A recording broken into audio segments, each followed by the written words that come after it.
Hi, welcome to our channel Good New. As Russian tanks poured into Ukraine, amid Putin's pronouncements invoking Russia's historical claims to the nation, it became difficult not to draw parallels with China's similarly fraught relationship with Taiwan. Indeed, according to Taiwan's Ministry of Defense, Chinese intrusions into its air defense zone over the Taiwan Strait hit a 40-year high in 2021. However, arguably a more direct expression of Chinese feeling toward Taiwan came during a news conference held during the 13th National People's Congress on March 7, 2021, when Chinese Foreign Minister Wang Yi was quoted as saying, "Taiwan will finally return to the bosom of the motherland." But why does China place such a high value on the island nation? China has always advocated Taiwan's reunification. Will Russia's invasion of Ukraine then encourage it to act? Will Russian sanctions influence China's decision on Taiwan? Before we begin today's video, please subscribe to our channel so that we may continue to make videos. Let us now return to the subject at hand. Taiwan is important to the world for a variety of reasons, some geopolitical, others ideological, but one cause has been increasingly prominent in recent years. Taiwan manufactures the majority of the world's semiconductor microchips. Taiwan is home to two foundries that create 63 to 65% of the world's microchips. The largest of them, TSMC, controls up to 58% of the market, while its nearest competitor, Korea's Samsung Electronics, controls only 17%. TSMC leads the trade at the denser, and consequently more powerful and efficient, end of the microchip spectrum, with a market share of more than 90%. Chips are used in almost every electronic device, from smart kettles and refrigerators to computers, phones, and automobiles, as well as planes, tanks, and missiles. But it wasn't until early 2020 that the world realized how reliant on Taiwan it is for these chips, when a global microprocessor shortage occurred, affecting 169 sectors ranging from soft beverages to steel, furniture to construction, and every form of production conceivable. The automobile industry has been especially hard damaged. The worldwide car sector is expected to lose $210 billion in revenue due to the 2020 semiconductor shortage. 575,000 industry jobs in North America have been impacted, with workers losing work hours, pay, or even employment entirely. Factories have been closed, high-end features have been reduced to reduce the number of chips required, and used car prices have risen by 23% in Australia and nearly 25% in the US in response to a lack of new cars. To make matters worse, electric vehicles need more than twice as many transistors as conventional vehicles, hampering countries' efforts to switch to electric vehicles.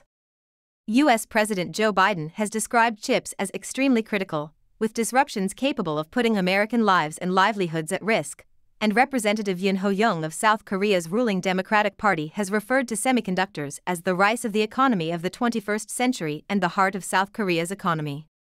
The fact that the majority of semiconductor production takes located on Taiwan, an island off China's east coast that Beijing regards as a renegade province and appears increasingly likely to invade and capture, makes supply even more precarious. Even if China were to attempt but fail to conquer Taiwan, the conflict for the island would disrupt chip supply and, by extension, the world economy.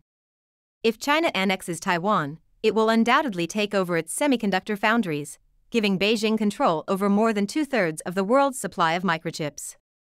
If the supply of microchips were to be cut off, it would have repercussions across every chip-dependent business, which is most of them, since new goods would be delayed or cancelled, and existing ones would become more costly to make up for the deficit. The world's technological advancement would be slowed or halted. There would be no new PlayStation 6 or Xbox, no iPhones 14, 15, and 16, no new automobiles, especially electric ones, and no new computer clusters or graphics cards. Companies and customers will be compelled to return to previous technologies that are less reliant on cutting-edge processors to meet their expectations, and if these fail, no replacements will be available. Indeed, Taiwan's significance to the global semiconductor industry cannot be understated. Taiwan Semiconductor Manufacturing Firm is the world's largest contract chip maker and Asia's most valuable listed company, with a market capitalization of $600 billion. Taiwan is critical to the worldwide supply chain for semiconductors. Will Russian sanctions therefore influence on China's thoughts about Taiwan? The events that have occurred since Russia's invasion of Ukraine suggest that Beijing is considerably more likely to want to maintain the status quo. China has been astonished and worried by the pace and ferocity of the concerted Western sanctions against Russia, and China remains economically and financially inextricably linked to the West, far more so than Russia. While some see Russia's invasion of Ukraine as a potential trigger for a China-Taiwan conflict, others argue that China will be watching as international sanctions and condemnation pile up against Russia, wondering whether becoming an economic pariah in such a highly interdependent global economy is worth risking the status quo. Furthermore, the economies of China and Taiwan are tightly connected. China is Taiwan's largest export partner, with an export value of $515 billion from January 2017 to January 2022, more than double the next largest partner, the United States. Taiwanese exports to mainland China crossed the Taiwan Strait at an all-time high in 2021, but perhaps more importantly, the small island nation has China in a chokehold on semiconductors. In 2020, China spent more on chips than it did on oil. According to global data analyst Michael Orme, China will not become self-sufficient in semiconductors for at least another decade, despite Beijing's massive financial commitment to China's Manhattan Project-style semiconductor endeavor presently underway. According to Orme, any Chinese invasion of Taiwan in the next 5 years risks damaging or destroying most of the tech infrastructure China relies on to provide vital components to its electronics and manufacturing businesses. The economic fallout of a full-scale invasion might entail Taiwan's semiconductor sector becoming the spoils of war, but the Taiwanese may also be ready, willing, and able to substantially disrupt or even destroy semiconductor factories themselves, most notably TSMC's network of sophisticated fabs. And it is doubtful that the Chinese could operate the fabs without the assistance of the world-class TSMC staff of managers, researchers, and engineers, at least for a few years, says the report. Orme adds. There is no certainty that their collaboration will be forthcoming. Overall, the current emphasis put on China's economic stability implies that there is no urgency to find an expedient solution to the Taiwan crisis. Why does China place such a high value on the island nation?